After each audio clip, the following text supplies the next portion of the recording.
¿Cuánto tiempo transcurre desde que se cierra el interruptor hasta que la corriente de la bobina del circuito de la figura llega hasta el 80% de su valor en el equilibrio? Considérese que antes de cerrar el interruptor, el circuito estaba trabajando en régimen permanente. V1 vale 20 voltios, V2 16 voltios, R1, R2 y R3 cada una 2 ohmios y la bobina vale 6 milihenrios.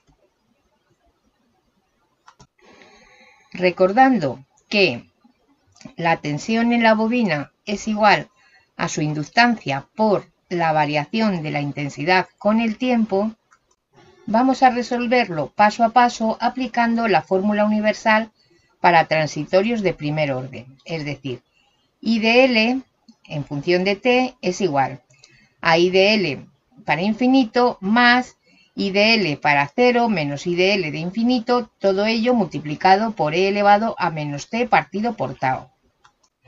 Cálculo de I de L para 0. Condición inicial. Antes de cerrar el interruptor S1. Antes de t igual a 0, el circuito operaba en régimen permanente, con S1 abierto. V1 y R1 están desconectados.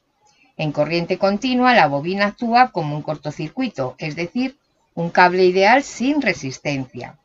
Aplicamos la ley de Ohm, voltaje igual a intensidad por resistencia, y sustituimos. Según nos movemos en el sentido horario en el circuito de la malla derecha, tenemos que menos 16 es igual a I por R2 más R3, es decir, menos 16 igual a I por 4.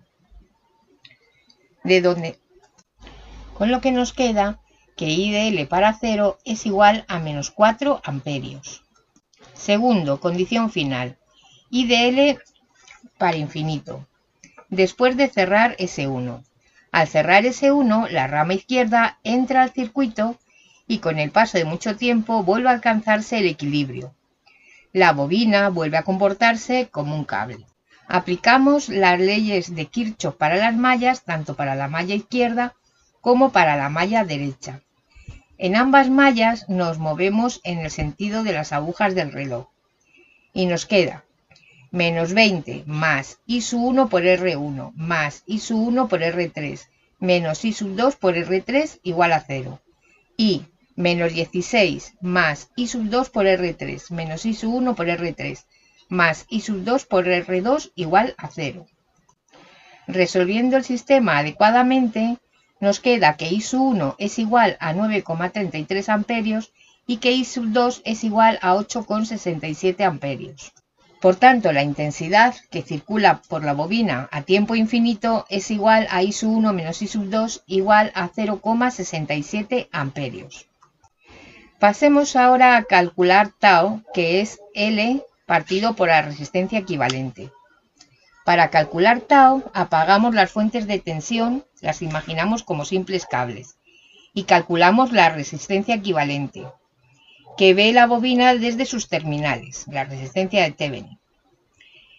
Si nos fijamos bien, R1 y R2 están conectados al nudo A. Y observando adecuadamente, R1 y R2 están en paralelo. Calculamos la resistencia equivalente de R1 y R2 en paralelo y nos queda que la resistencia equivalente de R1 y R2 en paralelo vale 1 ohmio. A continuación ponemos esta resistencia equivalente en serie con R3, por lo que la resistencia equivalente total nos da 3 ohmios. Sustituyendo en la fórmula de tau nos queda un tau de 2 por 10 a la menos 3 segundos. Cuarto, para calcular el tiempo transcurrido, el enunciado nos pide el instante en el que la corriente llega al 80% de su valor en equilibrio. Su valor en equilibrio era 2/3 de amperio, pues 0,80 por 2/3 nos queda 1,6 partido por 3 amperios.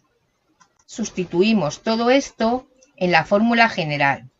Y tenemos 1,6 partido por 3 igual a 2 tercios más paréntesis menos 4 menos 2 tercios, todo ello por e elevado a menos t partido por 2 por 10 a la menos 3.